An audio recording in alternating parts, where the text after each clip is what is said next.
vendido pelos seus irmãos como escravo. Imagine você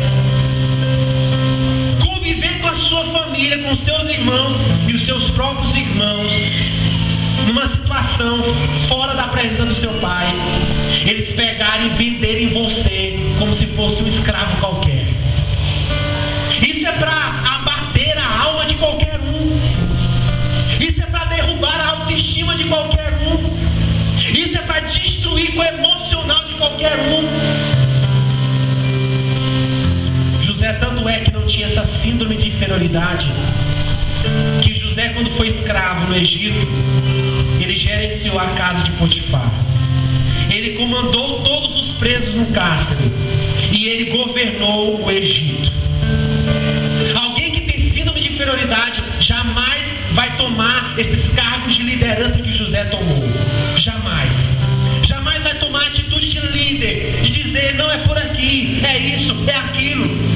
Jamais ele é alguém que iria se dispor para administrar uma casa, para administrar um reino. José foi vendido pelos seus irmãos como um escravo. 20 ciclos de prata. José tinha tudo para ser injusto. Tinha tudo para ser ladrão. Diz a palavra que tudo que José colocava as mãos prosperava. E tinha tudo para ser injusto. Sabe por quê? Porque presta atenção no homem que foi vendido pelos seus irmãos, que era odiado pelos seus irmãos, foi vendido, foi para uma terra que ele não conhecia, uma terra de cultura diferente, uma terra que ele não tinha domínio, que ele não conhecia absolutamente nada. Ele se vê ali como escravo de Potifar. E aí Potifar começa a colocar responsabilidade sobre o ombro de José. E ele começa a coordenar, liderar. E ele começa a administrar a casa de Potifar.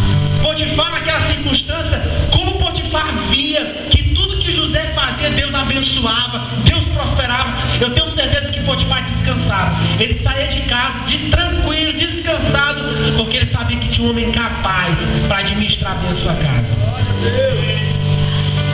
E aí esse homem, José, tratava as coisas com muita transparência, com muita honestidade. Ele não pegava nem dinheiro sequer, nem nada para colocar no bolso, fazendo as coisas retas, fazendo as coisas certas, fazendo essas coisas honestas, fazendo as coisas do jeito que tem que fazer. E aí vem uma mulher e mente e profere um falso testemunho contra ele, e ele é preso por um crime que ele não cometeu. Esse homem tinha tudo para ser injusto. Esse homem tinha tudo para, na primeira oportunidade que ele tivesse, ele passasse a perna em alguém.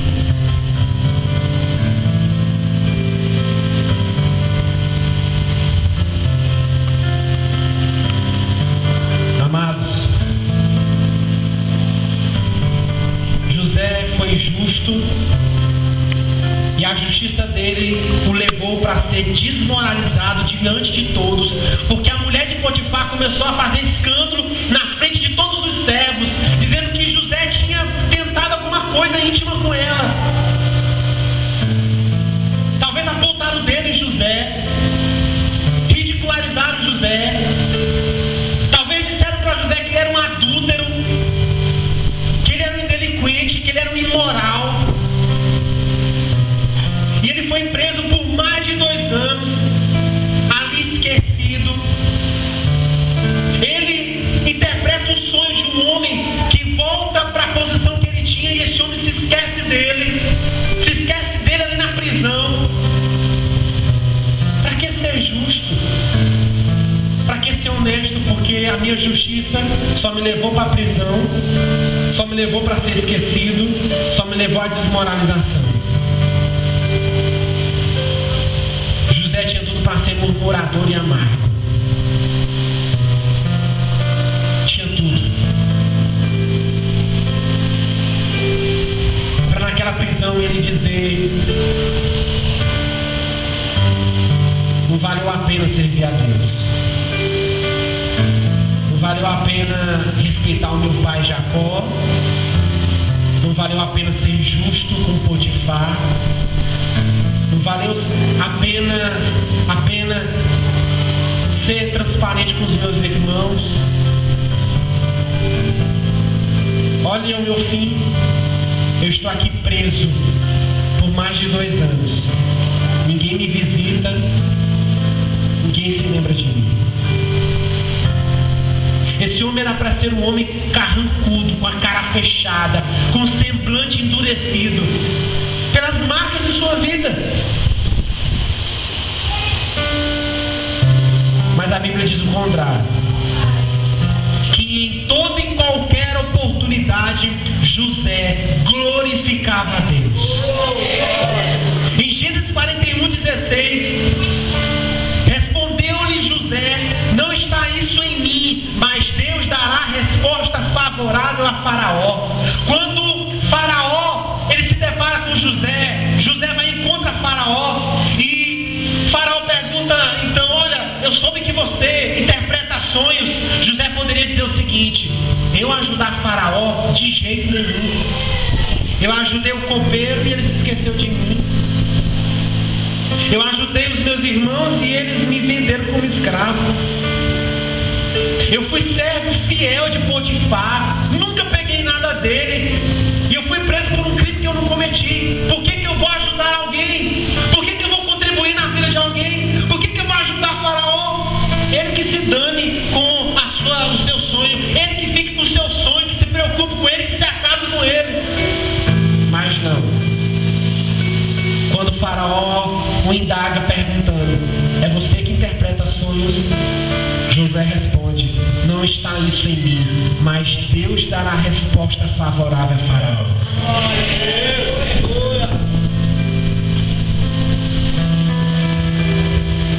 Ele tinha tudo para quando chegasse o tempo em que José foi um dos homens mais importantes do Egito. Ele só estava abaixo de Faraó. Abaixo de Faraó não tinha ninguém superior a José. Ele comandava, ele regia tudo, ele organizava tudo. E quando ele dá de cara com seus irmãos, batendo na porta do Egito, pedindo comida ou comprando comida, ele tinha um prato cheio nas mãos para esmagar os seus irmãos, para trucidar os seus irmãos. Ele tinha a oportunidade ímpar para dizer: vocês se lembram o que vocês fizeram comigo? Agora é a minha vez, agora é a minha ira, agora é a manifestação da minha raiva. Só que José simplesmente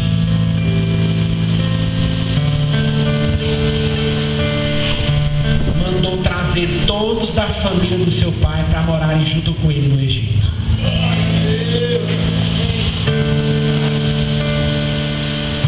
José tinha tudo para ser agressivo, síndrome de inferioridade, murmurador, amargo, mas ele não foi.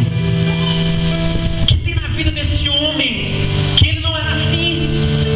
Apesar de tantas experiências do passado que machucaram, que trouxeram tristeza, que atingiram a vida desse homem, por que esse homem não era assim?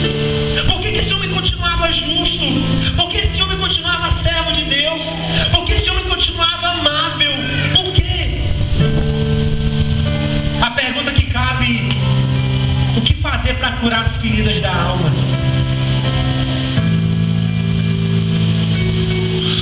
Talvez você foi violentado sexualmente quando criança. Eu já me deparei com várias pessoas que foram violentadas quando crianças. E a sua vida sexual na fase adulta foi totalmente desregrada, porque esse trauma ele levou para a sua fase adulta.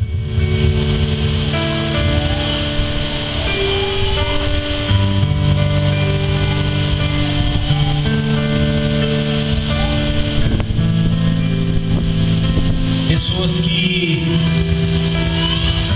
por gravidez indesejada, casada, foi rejeitada pela família. Pessoas que por conta de uma palavra felina, essas pessoas simplesmente baixaram a guarda e começaram a dar cabisbaixas. Pessoas que têm medo do futuro porque o seu passado foi marcado por tristezas profundas. Pessoas que não têm perspectiva de futuro porque elas perderam alguém que elas amavam demais.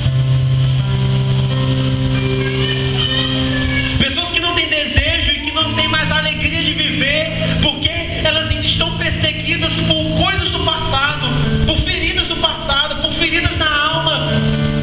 E elas se veem hoje presas num cárcere invisível. O que fazer então para curar as feridas da alma? Primeiro, esquecer as tristezas do passado.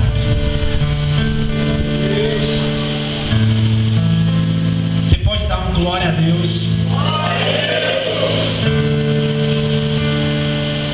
O texto que nós lemos, no verso 51, olha o que diz. Gênesis 41, verso 51. Diz: José, ao primogênito, chamou de Manassés, pois disse: Deus me fez esquecer de todos os meus trabalhos e de toda a casa de meu pai. Quando José vai ter um filho, no nome do seu primogênito ele coloca Manassés. E o que significava esse nome para José? José coloca no nome do seu filho Manassés, que significa: Deus me fez esquecer de todos os meus trabalhos e de toda a casa de meu pai. Manassés significa que faz esquecer. Quando José coloca o nome do seu filho Manassés, ele está dizendo: foi Deus que me fez esquecer o ódio dos meus irmãos quando eu era jovem ainda, o fato de ter sido vendido como escravo por uma caravana de homens que eu nem conhecia, por ser tratado numa terra estrangeira como escravo, por ter agido com fidelidade com Potifar, por isso e por conta da sua mulher, eu fui levado preso. Passei mais de 2 anos preso num cárcere esquecido. Mesmo assim, depois que o José se tornou o homem mais importante abaixo de Faraó do Egito, quando ele tem um filho, ele coloca de Manassés: Deus me fez esquecer o passado.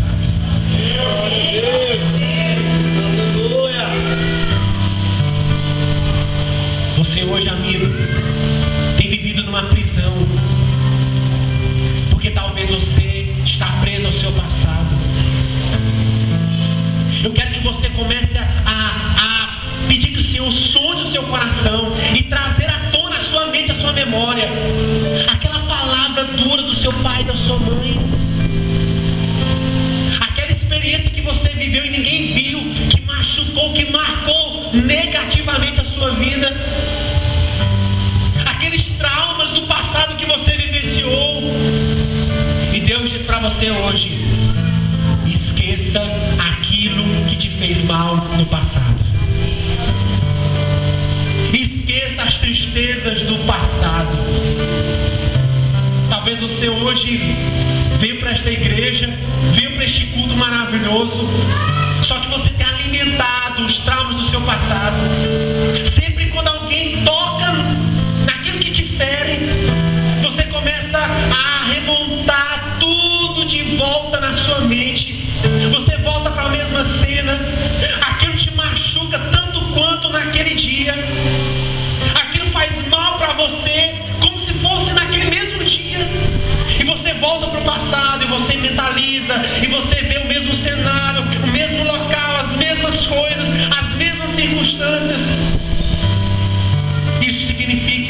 dizer que você não esqueceu o passado que tem te ferido. Quantos homossexuais eu já ouvi eles dizerem: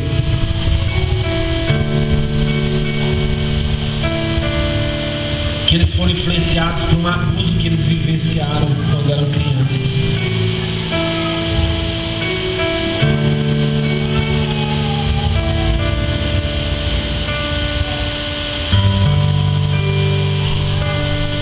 Quantas pessoas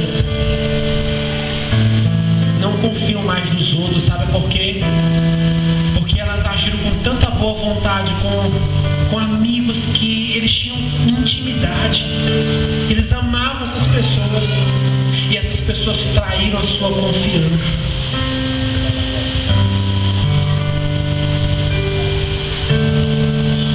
Eu conversei com uma moça que ela começou a namorar com um homem de Deus, um servo de Deus. E ela tinha certeza que aquele homem era o homem da sua vida, que ela iria casar-se com ele e iria ter filhos com ele. Passou o tempo e ele teve que fazer uma viagem para o sul do país. Nessa viagem ele encontrou uma pessoa e se apaixonou por ela. Ele não namorou com essa pessoa antes de conversar com ela. Ele ligou para ela e disse: querida, nós vamos terminar porque eu me interessei por outra pessoa. Tudo mudou no meu coração.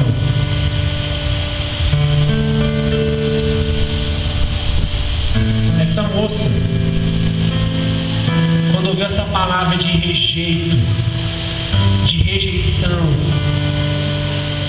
ela tinha na cabeça a convicção de se guardar para o casamento. Ela queria se guardar para o casamento, para o seu marido, para o seu esposo.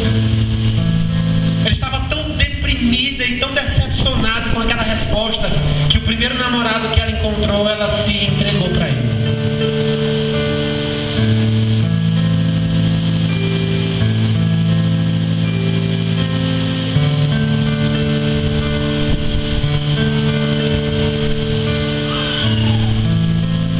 Deus sabe os traumas que você precisa esquecer. Você sabe aquilo que tem acompanhado a sua vida durante anos, mas você ainda não abandonou. Você finge que aquilo não fez parte da sua vida. Você tenta imaginar que aquilo não traz consequências para você. Mas basta acontecer alguma coisa e você se relembra tudo de volta, tudo de novo. É um flashback. Eu quero dizer para você, amigo, faça como José. O primeiro filho que ele tem, ele coloca o nome de Manassés, pois disse: Deus me fez esquecer de todos os meus trabalhos e de toda a casa de meu pai. Paulo diz em Filipenses capítulo 3, versos 13 e 14: irmãos, quanto a mim, não julgo havê-lo alcançado, mas uma coisa faço, esquecendo-me das coisas que para trás ficam e avançando para as que estão diante de mim, prossigo para o alvo, para o prêmio da soberana vocação de Deus em Cristo Jesus. Paulo, por algumas vezes ele escreve dizendo que consentiu na morte de Estevão. Paulo cita algumas vezes nas suas epístolas que ele perseguiu a igreja do Senhor. E isso machucou muito o coração de Paulo depois que ele se converteu, depois que ele encontrou a Jesus na estrada de Damasco. E o Senhor me escreve isso dizendo: irmãos, quanto a mim, não julgo havê-lo alcançado, mas uma coisa eu faço, esquecendo-me das coisas que para trás ficam e avançando para as que estão diante de mim. Esse homem escreve esta carta de Filipenses. Sabe qual o contexto em que ele escreve essa carta? Paulo, quando escreve a carta aos Filipenses, ele está preso. Ele escreve essa carta preso.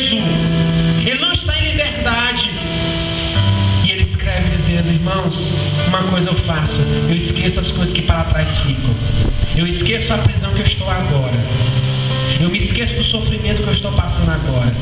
Porque o meu alvo é Jesus Cristo. Segundo.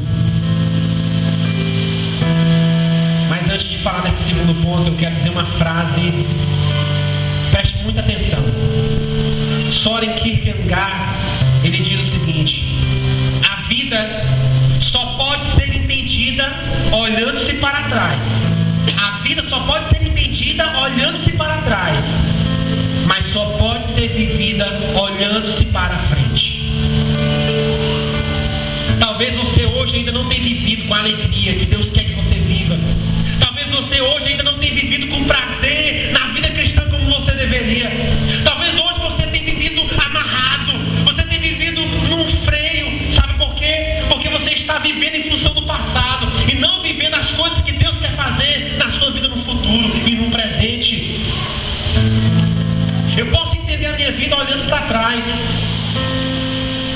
As marcas do passado me fazem evidenciar isso.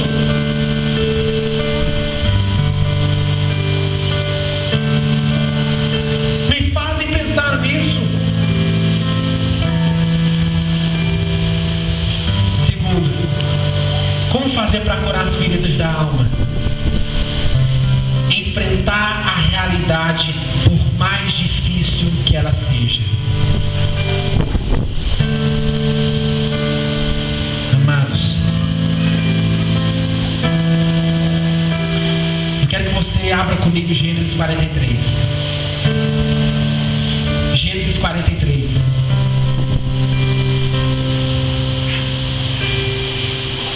Nesse texto, José, ele faz um grande banquete com seus irmãos. Os seus irmãos ainda não sabiam que José era o seu irmão. José, que estava nesse momento no mais alto cargo do Egito, abaixo de Faraó, ele então faz um banquete com seus irmãos e eles ainda não sabiam da sua identidade. E olha o que a palavra de Deus nos diz em Gênesis 43, versos 29 ao 31. Que José manda que os seus irmãos trouxessem Benjamim, que ele não conhecia ainda. E diz assim: levantando José os olhos, viu a Benjamim, seu irmão, filho de sua mãe, Raquel, e disse: é este o vosso irmão mais novo de quem me falastes? E acrescentou: Deus te conceda graça, meu filho. José se apressou e procurou onde chorar, porque se movera no seu íntimo para com seu irmão. Entrou na câmara e chorou ali. Depois lavou o rosto e saiu. Conteve-se e disse: servi a refeição. Olhe para cá. Tem esse banquete. José entra naquele banquete que ele tinha mandado preparar. E ele dá de cara com um jovem rapaz que ele não tinha conhecido ainda, que era filho da sua mãe. E no parto de Benjamim, a sua mãe havia falecido, Raquel.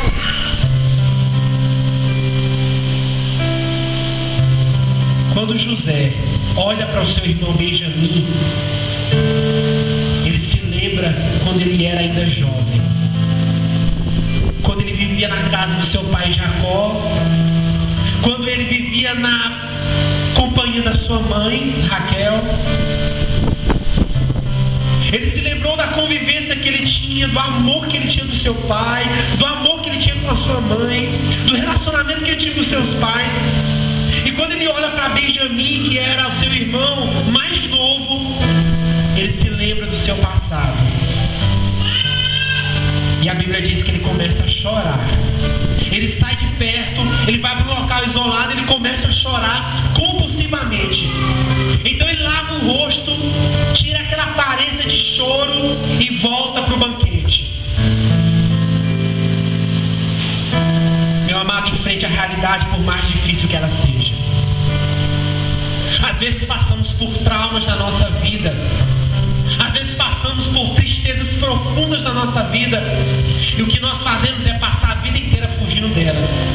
Nós passamos a vida inteira querendo se desvencilhar de qualquer coisa que possa respingar no meu passado. Eu passo a vida inteira Eu vivo a minha vida em função disso. Eu vivo a minha vida em função dessa situação. José, quando ele vê o seu irmão, ele diz: é este o irmão de vocês? Ele se aproxima do seu irmão e diz: Deus te conceda graça, meu filho. Enfrente a realidade, por mais difícil que ela seja. Não é fácil enfrentar aquilo que dói. Não é fácil dar de cara com aquilo que machuca a alma e o coração. Mas é importante a gente enfrentar de frente aquilo que tem transtornado a minha alma, que tem trazido feridas à minha vida. Albert Einstein, ele diz uma frase interessantíssima. Ele diz que nem tudo que se enfrenta pode ser modificado, mas nada pode ser modificado até que seja enfrentado. Einstein, que foi um dos maiores cientistas que o mundo já teve, ele diz que nem tudo que se enfrenta pode ser mudado, pode ser modificado, mas nada pode ser mudado ou modificado até que seja enfrentado. Se você não enfrentar, se você não der de cara, se você não ter humildade, coragem para enfrentar aquilo que te aflige, nunca isso vai ser mudado na sua vida.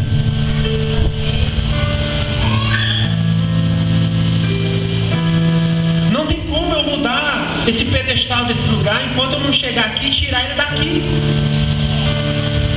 Se eu ficar me desvencilhando dele, ele vai continuar no mesmo local.